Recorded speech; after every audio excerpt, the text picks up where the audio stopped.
Saudara-saudara, hari ini kita akan belajar apa yang firman Tuhan katakan tentang cara kita mengelola kekhawatiran.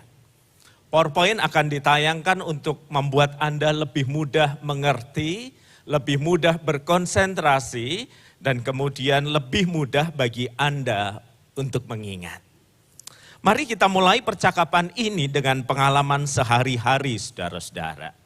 Bapak Ibu yang pernah punya anak, yang pernah mengajar anak Bapak Ibu untuk berjalan, Bapak Ibu tahu bahwa ketika anak kita usia 1 tahun itu, dia mulai belajar berdiri, dan orang Jawa Timur bilang itu dia rambatan, memegang sesuatu supaya dia bisa berdiri, maka Bapak Ibu akan mengatakan apa? Ayo nak, jangan takut, jadilah yang berani. Yuk dilepas rambatannya. Lalu anak itu melepaskan tangannya, bisa berdiri sejenak, lalu jatuh. Bapak Ibu akan bilang kepada dia, ayo nak, jangan khawatir, jangan takut. Yuk berdiri lagi. Nah sudah bisa berdiri kan? Bagus, sekarang melangkah 1-2 langkah. Kalau ibu-ibu zaman now pasti sudah siap dengan kameranya. Ayo nak, direkam nih nak. 1, 2, 3. Dan kemudian anak itu bisa berdiri, berjalan sempoyongan 2-3 langkah. Bapak Ibu senang banget, Bapak Ibu gembira. Sedetik kemudian anak itu nyungsep di bawah meja. Dan kemudian apa yang Bapak Ibu akan katakan kepada anak itu? Jangan takut nak. Ayo dicoba lagi. Di kemudian hari, beberapa minggu kemudian berdirinya sudah lebih kuat, sudah lebih kokoh. Dia sudah bisa berjalan 2, 3, 4 langkah. Dan Bapak Ibu, khususnya ibu-ibu ingin mengabadikan. Dan biasanya bapaknya disuruh pegang kamera, ibunya di sisi sana. Ayo nak, berdiri nak, jangan takut. Yang berani, ayo jalan yuk. Bagus, 1 langkah, 2 langkah, 3 langkah. Wah keren, gitu nak, jangan takut, jangan khawatir. Jalan ke sini. Anaknya kemudian bersemangat, berjalan setengah berlari, nyungsep ke dekat kulkas.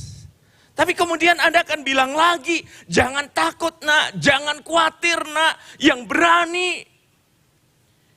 Di usia 1,5 tahun atau lebih, anak itu sudah bisa berjalan.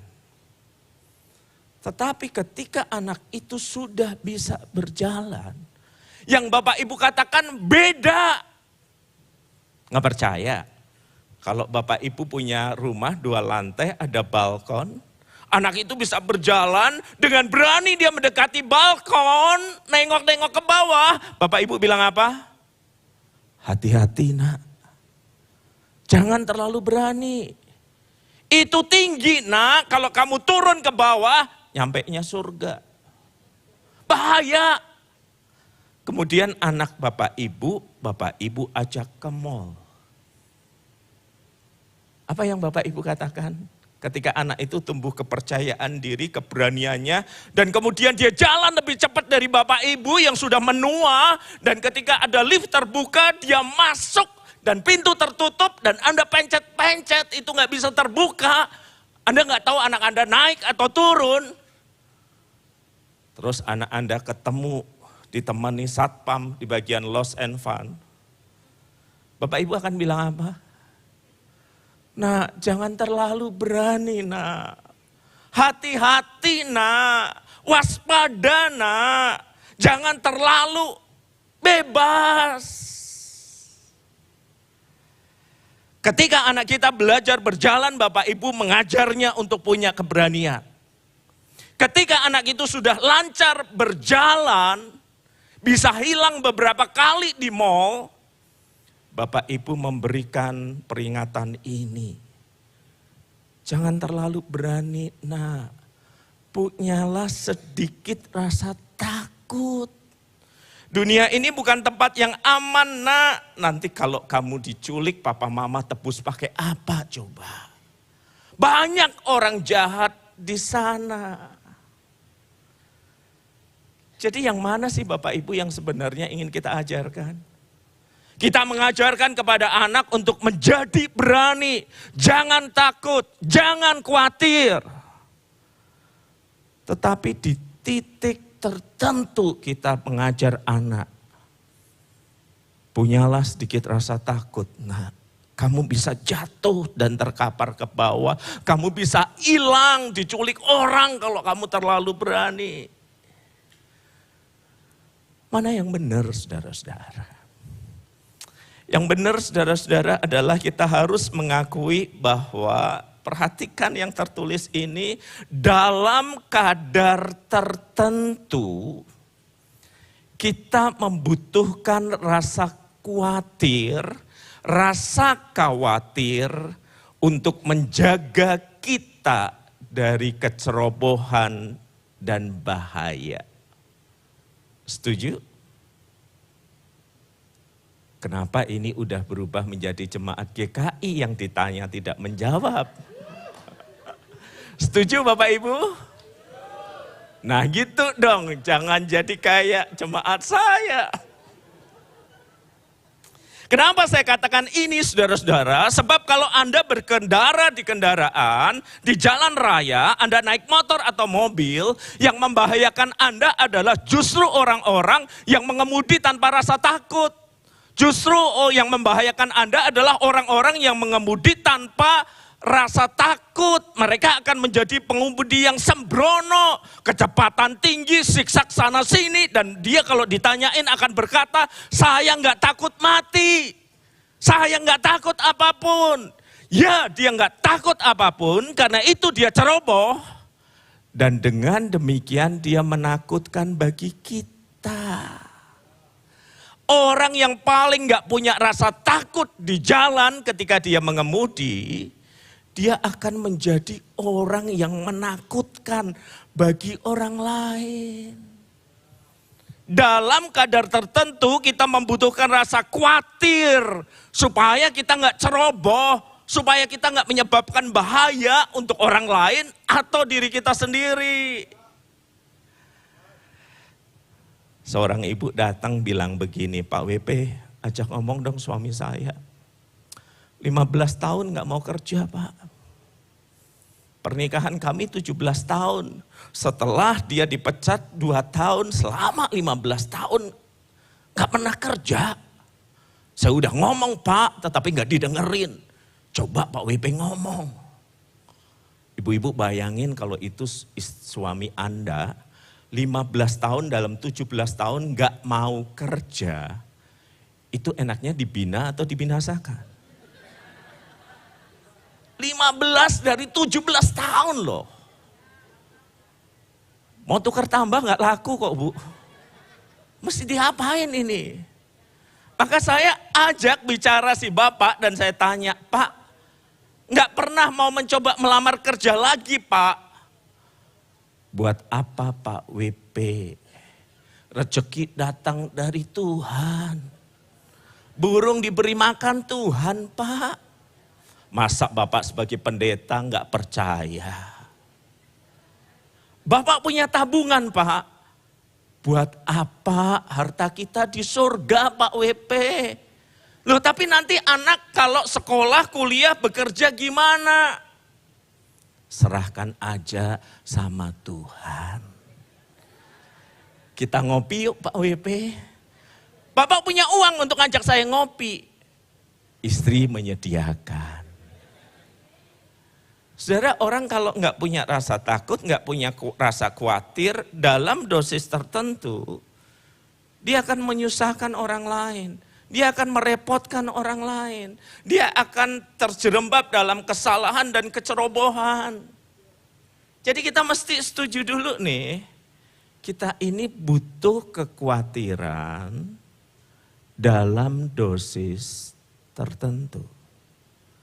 Dalam dosis yang menyebabkan kita bisa berjaga-jaga terhadap kecerobohan, berjaga-jaga supaya tidak terjadi bahaya. Tetapi ternyata kan tidak mudah untuk mengelola kekhawatiran pada dosis itu. Kalau kita butuh kekhawatiran pada dosis tertentu, kenapa Tuhan Yesus melarang kita untuk khawatir? Anda perhatikan Matius 6 ayat 25, Tuhan Yesus bersabda, karena itu aku berkata kepadamu, jangan khawatir tentang hidupmu. Padahal kita tadi sudah sepakat bahwa kita butuh kekhawatiran, walaupun pada dosis tertentu. Lalu mengapa Tuhan Yesus berkata, jangan khawatir tentang hidupmu? Apakah firman Tuhan bertentangan dengan hikmat hidup sehari-hari yang kita temukan? Kata kuncinya saudara-saudara adalah untuk memahami apa yang Yesus maksudkan dengan kekhawatiran. Nah, saya ajak Anda belajar kata Yunani sedikit ya. Supaya bukan cuma pastor Anda yang mengatakan kata Yunaninya gitu ya. Kata Ibraninya, kata Latinnya. Nah, saya mau Anda ingat satu kata Yunani ini sederhana. Merimnao. Merimnao. Bukan rimo ya, bukan ya. Perhatikan ini, kata yang diterjemahkan sebagai khawatir adalah kata Yunani merimnao. Merimnao, kalau Yunani biasanya membacanya begitu, merimnao berasal dari kata yang mempunyai arti ditarik sana sini seperti tisu yang ditarik ke sana kemari, seperti anduk yang ditarik ke sana kemari, seperti kain yang ditarik ke sana kemari, dan karena dia ditarik ke sana kemari hasilnya tercerai berai. Ya kan, kalau kemudian Anda memegang tisu dan saya menariknya sementara Anda memegangnya keras dan orang lain menariknya lagi, orang lain menariknya lagi, maka yang terjadi adalah tisu itu tercerai berai. Ketika Tuhan Yesus mengatakan jangan khawatir, merimnao, dia ingin mengatakan begini. Jangan biarkan pikiranmu yang satu melekat kepadaku, kata Yesus, itu ditarik oleh kekhawatiran. Besok aku makan enggak? Ditarik oleh kekhawatiran, besok aku punya pakaian enggak? Ditarik oleh kekhawatiran, gimana masa depan anakku? Ditarik oleh kekhawatiran, gimana masa depan cucuku? Ditarik oleh kekhawatiran, gimana masa depanku terkait sakit penyakit? Ditarik oleh kekhawatiran, gimana masa depan Indonesia, ekonomi tahun depan? Dan ketika semua ditarik ke sana kemari, yang terjadi adalah pikiran kita pecah. Enggak lagi satu, enggak lagi tertuju kepada Allah sebagaimana seharusnya. Tapi pikiran kita pecah. Seperti piring yang jatuh, dia tidak lagi satu, pikiran kita terpecah. Tuhan Yesus melarang khawatir, bukan dalam arti sekedar tiba-tiba kepikir prospek ekonomi Indonesia gimana ya. Masa depan anak atau cucu gimana ya. Penyakitku gimana ya. Bukan, tetapi khawatir dalam arti sampai pada titik pikiran kita ditarik ke sana kemari oleh berbagai urusan hidup. Sehingga tidak lagi berfokus pada Sang Pemberi hidup. Fokus kita ketika kita khawatir yang dilarang Tuhan Yesus adalah urusan-urusan hidup. Gara-gara mikirin berbagai urusan hidup itu, pikiran kita ditarik sana sini, kita nggak bisa lagi fokus pada yang sumber hidup, yaitu Kristus sendiri. Dan kita harus mengaku juga saudara-saudara ya, bahwa kadangkala itu yang kita rasakan kan. Ada yang gak bisa tidur karena memikirkan soal ekonomi. Ada yang gak enak makan kepikiran sakit penyakit. Ada yang kemudian gak bisa rehat, gak bisa tenang, karena dikejar rasa kekhawatiran, ketakutan tertentu. Mau tidur, kepikiran itu. Mau makan, kepikiran kekhawatiran itu. Mau beraktivitas, bahkan berolahraga, di pikirannya masih terpecah pada hal yang lain. Gak bisa konsentrasi, saking gak bisa konsentrasinya. Ketika seorang teman lawan badmintonnya smash, dia bengong. Kena tuh sadelkak di sini. Dia enggak sepenuhnya hadir di satu tempat. Karena pikirannya terpecah-pecah. Terbagi-bagi. Tuhan Yesus itu tahu saudara-saudara kekhawatiran itu enggak baik. Karena itu dia melarangnya. Dan ketika Tuhan Yesus melarangnya, karena ini soal kesatuan pikiran, Tuhan Yesus itu memberi argumentasi. Kenapa nggak boleh khawatir? Kenapa pikiran nggak boleh terpecah-pecah? Kenapa nggak boleh dikuasai kekhawatiran? Tuhan Yesus itu memberi argumentasi. Perhatikan argumentasi yang pertama ini, saudara-saudara. Ayat yang sering kali kita baca di bagian paling bawah berkata, bukankah hidup itu lebih daripada makanan dan tubuh itu lebih dari pakaian? Argumentasi pertama yang dikatakan Tuhan Yesus itu begini, Allah tuh sudah memberi yang lebih besar. Yang lebih besar apa? Hidup ini. Yang lebih besar apa? Tubuh ini. Nah, kalau Tuhan sudah memberi yang lebih besar, masakan yang lebih kecil enggak diberi sih. Yaitu mirip seorang anak yang dapat motor pertama dari bapaknya. Nah, ini motor untukmu. Lalu motor itu kan yang gede. Terus Pak, terima kasih. Ini jaket untuk kamu mengendarai motor. Yang lebih kecil diberikan kan. Terus ini ini nak, helm untuk kamu pakai. Ada lagi Pak, ini payung nak. Loh, apa hubungannya payung? Papa nggak ngerti, soalnya papa beli motor dapat bonus itu semua sih. Ya kan, kalau Anda beli sesuatu yang besar pasti ada bonusnya kan? Betul ya? Jadi beli motor dikasih helm, dikasih jaket, juga payung, apa hubungannya saya nggak ngerti. Tapi bayangin, penjual di dunia aja kayak gitu. Kalau Anda dapat beli yang besar, bonusnya itu ada. Nah, argumentasi Tuhan Yesus juga kurang lebih kayak begitu. Kalau dia memberikan kita tubuh, dia memberikan kita hidup, itu sesuatu yang besar, yang gak bisa Anda usahakan sendiri. Masakan dia tidak memberi pada hidup Anda makanan yang lebih kecil.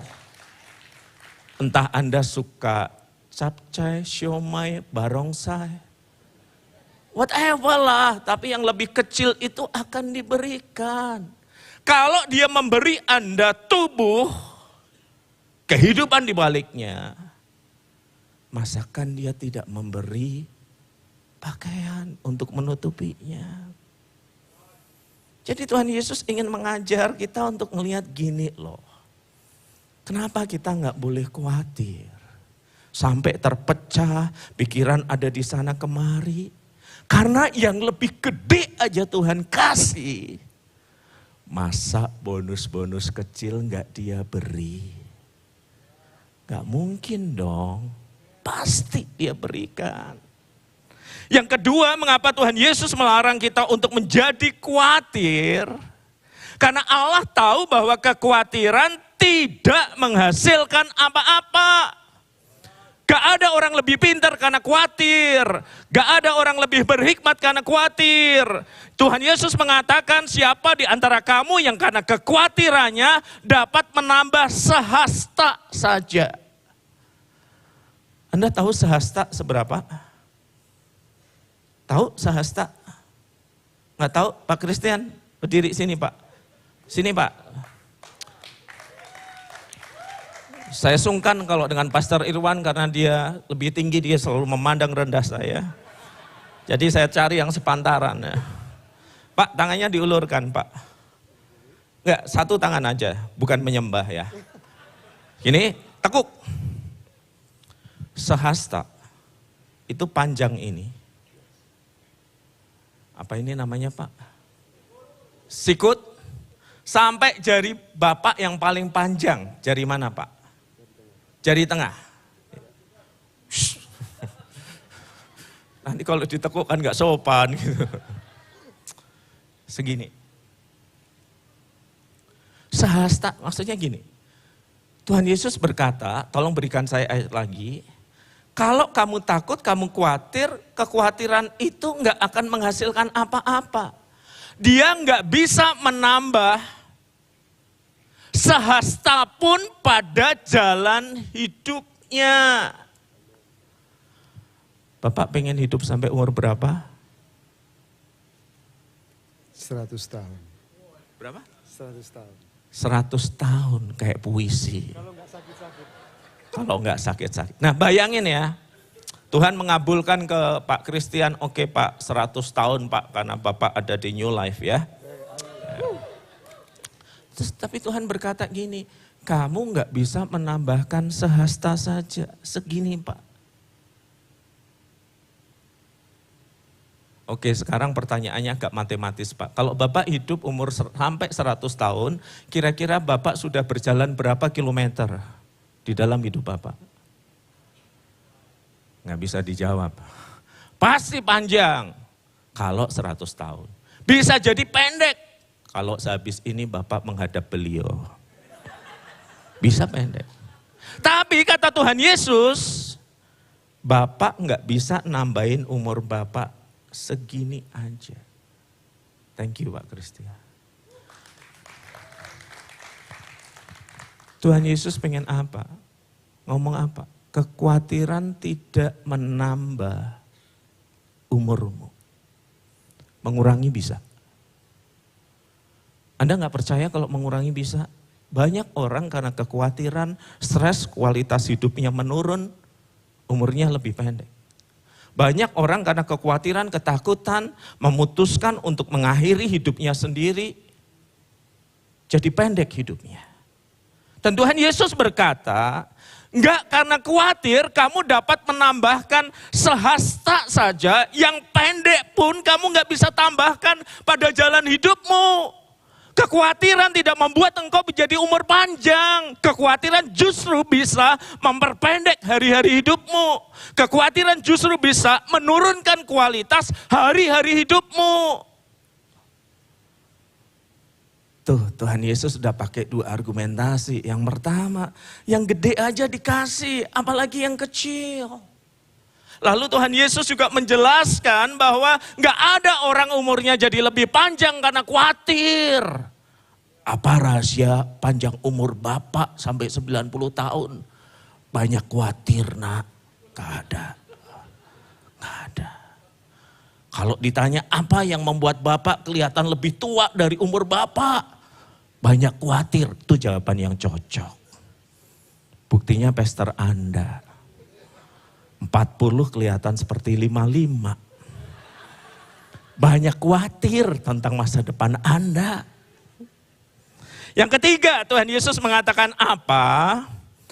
Allah melihat kekhawatiran adalah ketidakpercayaan pada pemeliharaannya. Soal makan, minum, pakaian, Tuhan Yesus katakan semua itu dicari bangsa-bangsa yang tidak mengenal Allah. Karena tidak kenal Allah, tidak tahu siapa yang memelihara hidupnya, hidupnya penuh ketakutan, penuh kekhawatiran. Tetapi kamu, Tuhan Yesus menggunakan kata apa? Bapak. Kamu itu anak-anaknya. Bapak yang normal dan wajar, dia memelihara hidup anak-anaknya. Bapamu yang di surga, yang berbeda dengan Bapa di dunia yang mungkin mengabaikan engkau. Walaupun dia jauh di surga sana, dia tahu kamu memerlukan semuanya itu. Kenapa sih sampai Tuhan Yesus memberikan 3 argumen ini? Tentang kekhawatiran. Tentang supaya kita jangan khawatir. Kenapa? Karena Anda dan saya keras kepala. Karena Anda dan saya tegar tengkuk. Karena Anda dan saya bahasa Alkitabnya bebal.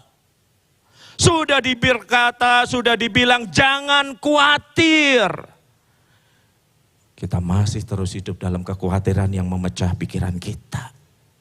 Makanya diberi 3 argumentasi ini. Yang besar Tuhan beri, yang kecil-kecil Tuhan pelihara. Kekhawatiran itu kontraproduktif, tidak menghasilkan apa-apa.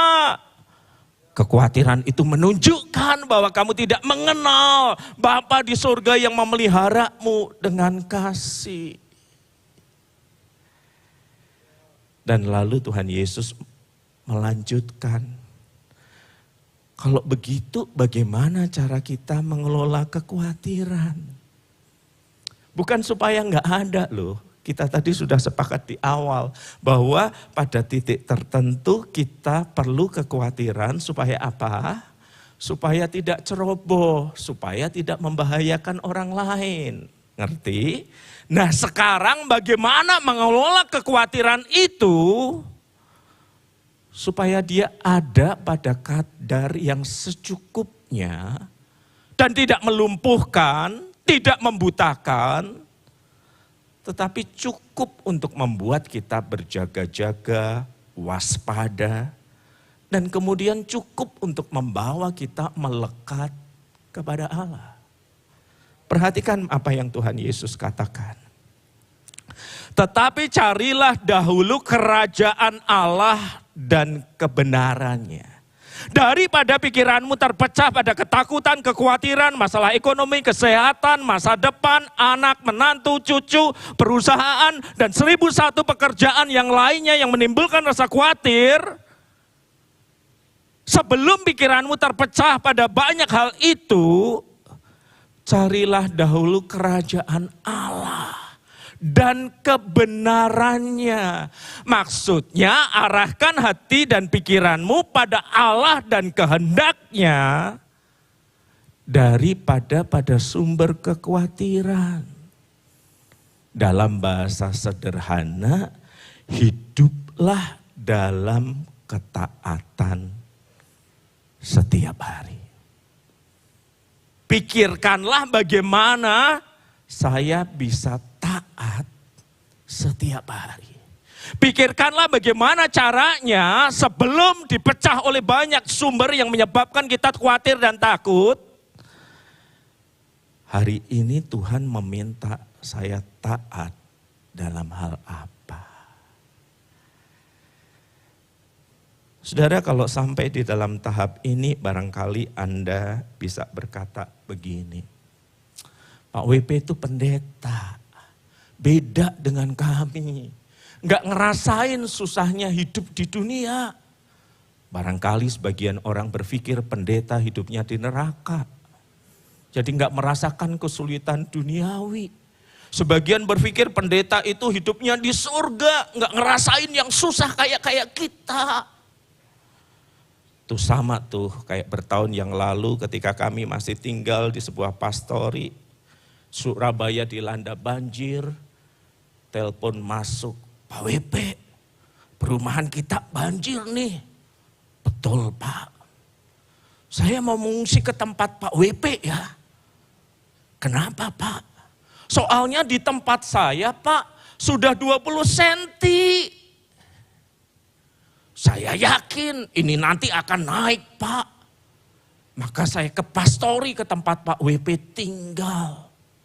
Boleh kan Pak? Pasti aman kan Pak? Lalu saya jawab gini, aman Pak. Di lantai 2. Lantai 1 udah sedengkul. Bapak mau ke sini? Saya kira akhirnya tahu itu rumah pendeta terus dia menjauh. Gitu. Enggak. Semua orang bergumul dengan masalah yang sama. Semua orang punya sumber kekhawatiran, semua sumber ketakutannya sendiri. Semua orang punya kisah pribadinya. Jadi izinkan saya menceritakan sebuah kisah pribadi bagi Anda. Kami punya 2 anak laki-laki. Segala sesuatu berjalan dengan cukup baik dengan anak yang pertama, yang sekarang ada di China. Tetapi ketika kami punya anak kami yang kedua, kami sadar ada yang berbeda dengan dirinya. Sampai kurang lebih umur 4 tahun, seingat saya dia cuma bisa ngomong 4 kata. Papa, mama, koko, mamam. Dia diam, dia tenang. Awalnya saya pikir dia introvert seperti bapaknya. Istri saya yang gelisah dan berkata, enggak, ini ada yang salah, ini ada yang keliru. Kesadaran saya muncul ke permukaan ketika suatu kali saya mengantar anak kami yang kedua ini, ada pesta ulang tahun di salah satu restoran cepat saji di Surabaya. Entah anak saya mengingatnya atau tidak, tetapi saya mengingat peristiwa itu dengan baik. Dia duduk di depan, lalu kemudian ada datang Pak Badut membawa segala macam hadiah, dan kemudian dia tanya, siapa yang mau hadiah? Semua anak angkat tangan, saya Pak, saya Pak, saya Pak. Anak saya aja yang duduk diam. Oke, pertanyaan pertama dari Pak Badut adalah, binatang apa yang suaranya ngeong-ngeong? Wah, semua langsung angkat tangan, saya Pak Badut, saya Pak Badut. Dan bahkan ada yang memberi jawaban, kucing dan yang lainnya. Dan Pak Badut lihat semua angkat tangan, kan pasti dia bingung. Lalu mic itu diberikan kepada satu anak yang enggak angkat tangan. Anak saya. Binatang apa yang suaranya ngeong-ngeong? Anak saya enggak ngejawab. Bukan karena dia enggak dengar pertanyaan itu. Bukan karena dia enggak ngerti. Tapi 4 kata yang biasa dia ucapkan kan enggak cocok. Binatang apa yang suaranya ngeong-ngeong? Papa enggak cocok. Mama enggak cocok. Koko enggak cocok. Mamam enggak cocok. Karena itu saya tahu dia diam. Lalu Pak Badut itu menarik mic-nya. Lalu dia berkata, makanya kalau sekolah-sekolah yang baik. Saya ingat dia nangis. Dia berlari ke belakang dan saya memeluknya dan saya bertanya dalam hati saya. Ini nanti jadi apa anak ini? Kalau dia tidak bisa berbicara dengan lancar, kalau dia terlambat berbicara, maka nanti kepercayaan dirinya akan terganggu. Maka kami bekerja keras agar dia bisa menyusul, agar dia nggak terlambat, agar dia bisa bicara. Saya menunda studi lanjut saya, istri saya berhenti bekerja dan kami menerapi dia. Umur 6 tahun, dokter berkata, selamat, lolos dari lubang jarum. Kami lega, akhirnya dia bisa ngomong. Akhirnya dia bisa selancar orang lain dalam hal berbicara. Satu kekhawatiran sirna. Dan fast forward, kelas 4 SD ada sesuatu yang kemudian menghantam hidup kami dengan begitu keras. Nah, kenapa nilaimu menurun? Nah, kenapa kamu gak bisa berkonsentrasi di kelas? Nah, kenapa kamu susah untuk menghafal? Dan kalau ada problem di sekolah, maka yang terjadi adalah ya wali kelasnya kadang WA saya untuk ketemu dengan kepala sekolah yang adalah istri saya.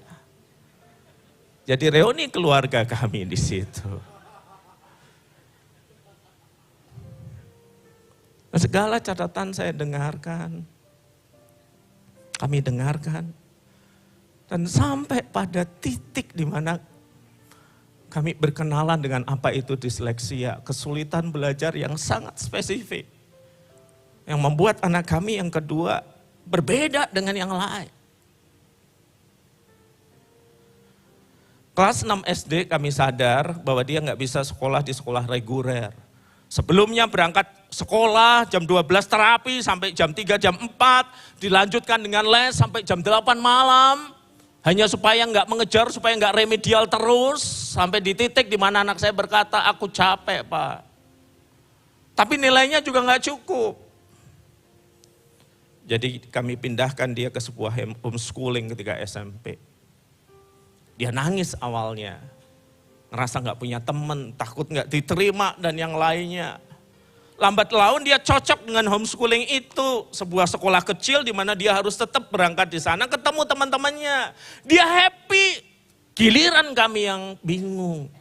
Ini anak belajar apa sih? Nggak ada PR, nggak ada ulangan, nggak ada ujian, nggak ada seragam. Semuanya bebas. Dia happy, kami cemas. Masa depannya kayak apa? Dia jadi apa nanti? Kegelisahan besar yang memecah konsentrasi saya, setidaknya konsentrasi kami. Ingat, kekhawatiran itu memecah fokus ke hal-hal yang kecil. Urusan-urusan serius yang mencemaskan dan menakutkan. Gak bisa fokus untuk banyak hal. Dan sore itu, saya sedang antri di depan ATM ketika saya membaca berita dari wali kelas anak kami. Pak WP, saya bisa telepon, ini penting dan urgen. Aduh, pikiran pertama, ada masalah apa dia di sekolah? Buat masalah apa dia di sekolah? Apalagi 3 detik kemudian, sangat pendek, kepala sekolahnya nelpon tapi gak bisa saya jawab. Karena sedang di antrian ATM. Dan kemudian saya bilang, tunggu sebentar ya, saya keluar dari antrian dan saya menelpon Anda balik. Gak usah telepon balik Pak, segera saya telepon balik. Ini urgent dan penting.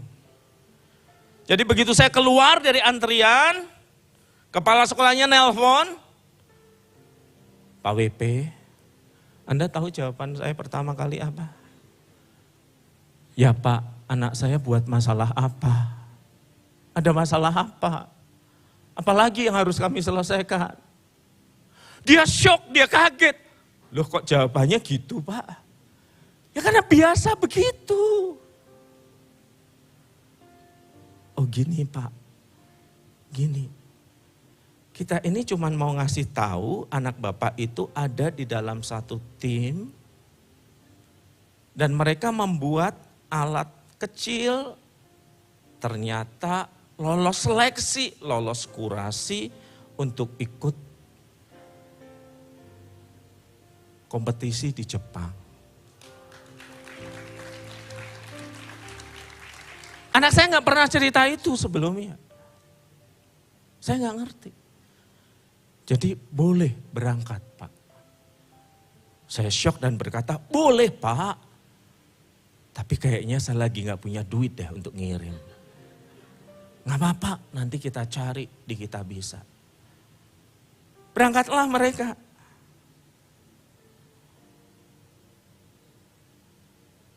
Dan kemudian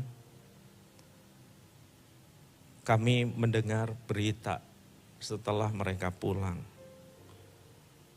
Beberapa hari kemudian kami melihat potret ini di Jawa Pos.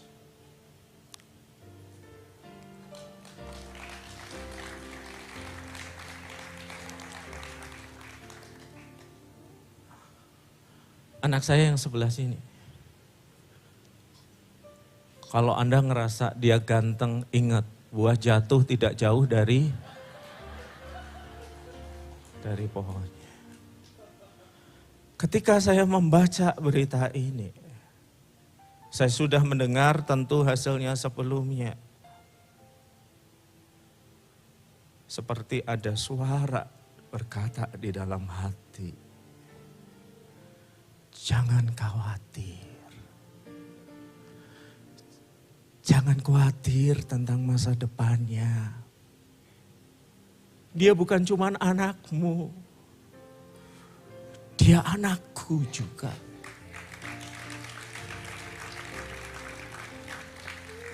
Kalau Bapak Ibu khawatir dengan masa depan anak-anak, ingat. Dia bukan cuma anak Bapak Ibu, dia anak-anak dari Bapa di surga. Kalau Bapak Ibu khawatir dengan saudara kandung, saudara-saudara yang lain yang hidupnya belum tertata, yang hidupnya belum lengkap, ada yang salah, ada yang kurang dengan hidupnya. Ingat, dia juga anak-anak dari Bapa di surga. Bukan upaya kita yang akan membuatnya bertahan hidup, berhasil dan sukses. Kita lakukan bagian kita, tetapi ada bagian hanya bisa dilakukan oleh Allah Bapa di surga. Kalau Anda khawatir dengan bisnismu, wajar engkau yang mengelolanya. Kekhawatiran itu biasa. Tetapi ingat, kemana kekhawatiran itu membawa kita. Ayat terakhir untuk hari ini. Nak, maju nak, temenin papa. Nah, inilah anak itu. Sini nak, berdiri di sini. Kasih papa. Berdiri di sini dengan tangan yang kayak begini, agak tinggi. Namanya Clay, dia sudah hampir setinggi saya. Kalau Anda bertanya kenapa kulitnya agak putih, kakaknya jauh lebih putih dari ini, ingat terang dan gelap tidak bisa bersatu. Terang akan mengalahkan kegelapan. Warisan dari mamahnya. Lihat kata ini ya, ayat ini ya. Serahkanlah. Saya kasih sekali lagi Yunaninya adalah epiripto. Epiripto adalah melemparkan ke atas sesuatu. Waktu itu kata itu dipakai misalnya ini pelana kuda. Dan biasa kuda itu tinggi. Ya. Anggap saja bukan anak saya kudanya, bukan. Tetapi ini adalah tempat di mana pelana itu harus ditaruh. Maka yang dilakukan adalah pelananya dilihat dan kemudian pandangan diarahkan. Oh, itu harus ke situ. Dilihat, gak mungkin kan Anda harus mengenakan pelana pada kuda gitu ya, harus jemur begini dan itu harus melemparkan, Anda gak lihat ke mana tujuannya kan. Lempar aja, oh salah. Anda lihat apa yang Anda akan jemur, apa yang akan Anda taruh seperti pelana. Lalu Anda lihat tujuannya. Betul? Dan kemudian Anda lemparkan. Lempar. Saya belum latihan, mohon maaf kalau meleset. Terus Anda lemparkan. Pertama, kenapa diminta untuk menyerahkan segala kekhawatiranmu kepadanya? Kenapa? Sebab dengan melemparkan, menyerahkan itu, mata Anda akan tertuju bukan saja pada masalah Anda, pergumulan Anda, tetapi kemana Anda melemparkannya. Kepada Bapamu di surga yang memelihara hidupmu. Berhenti terus-menerus melihat kekhawatiranmu, lihat kemana itu harus dilemparkan. Kepada Bapa yang mengasihimu. Dan yang kedua, mengapa kita diminta untuk menyerahkan dalam arti melemparkan. Anda lihat, sesuatu yang saya lemparkan, dia tidak kembali ke tangan saya. Dia tidak ada lagi bersama dengan saya. Dia ada di dalam tangan Bapa di surga yang akan mengurus segala kekhawatiran dan kecemasan saya. Jadi tiap kali kekhawatiran itu melintas, membebani hidup kita, Pegang. Lihat kemana ini harus dilemparkan kepada Bapa di surga yang mengasihi kita. Lemparkan. Tidak lagi ada di tangan kita. Tidak lagi kembali kepada kita. Muncul lagi, Pak. Lihat lagi kemana ini harus dilemparkan. Lemparkan. Dengan demikian setiap kekhawatiran kita akan membawa kita memandang dan berfokus pada sumber pemelihara hidup kita, Bapa yang mengasihi kita. Thank you, nak. Hati-hati ya. Setiap kekhawatiran kita akan membawa kita melihat sang sumber kehidupan.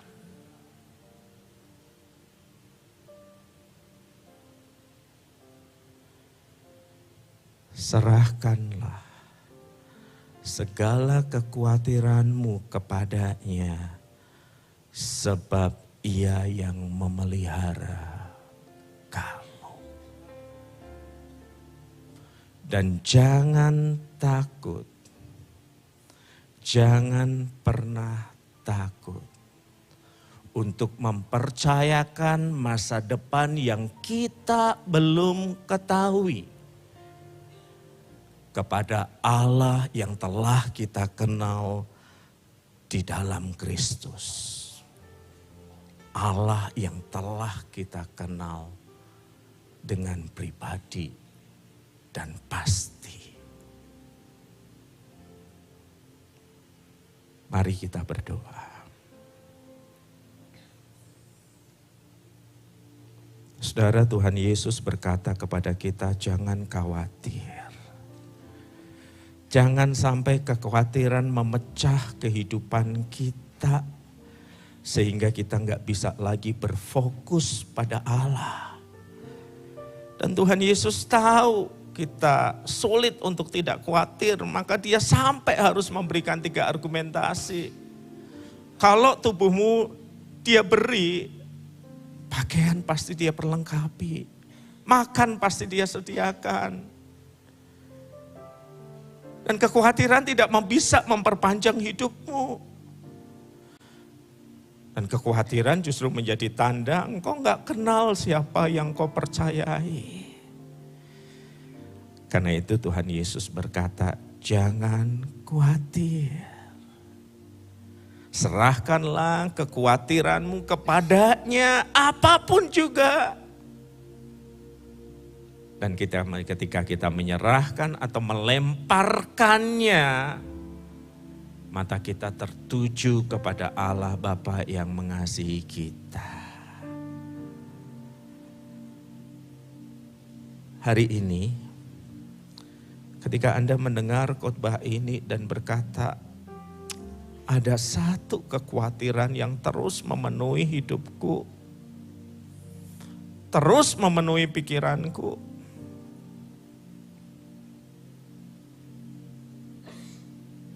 Letakkan tanganmu di dada. Tangan mewakili upaya kerja keras kita. Dada mewakili pusat kehidupan kita. Letakkan tanganmu di dada untuk mengakui bahwa ya Tuhan, aku cemas. Aku khawatir. Aku sampai nangis-nangis mikirin ini, tetapi semuanya enggak menjadi lebih mudah lagi, justru makin kuat. Sesek mikirnya, lelah.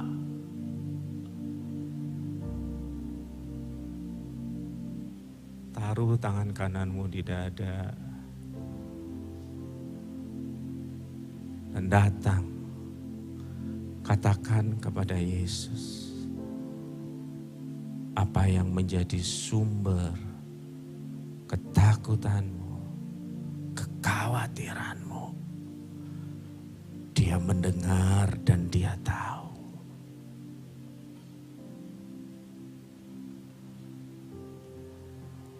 Tuhan, lihatlah setiap tangan yang telah ditaruh di dada Ya, kami punya rasa takut. Ya, kami punya rasa khawatir. Ya, kami punya rasa cemas. Kami datang saat ini kepadamu.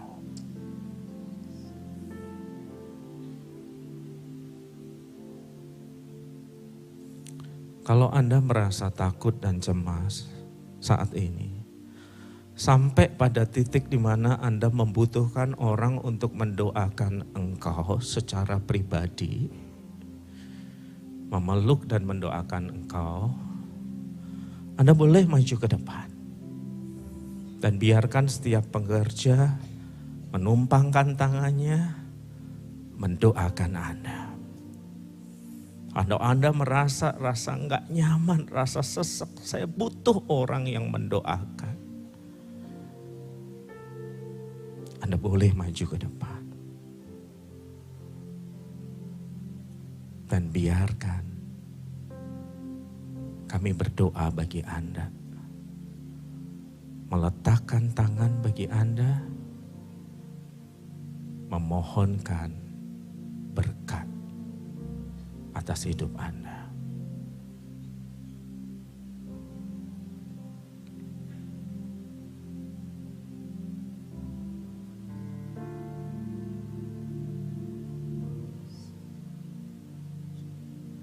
Lihat umatmu di tempat ini. Lihat ketakutan dan kecemasan dan ketidakberdayaan kami.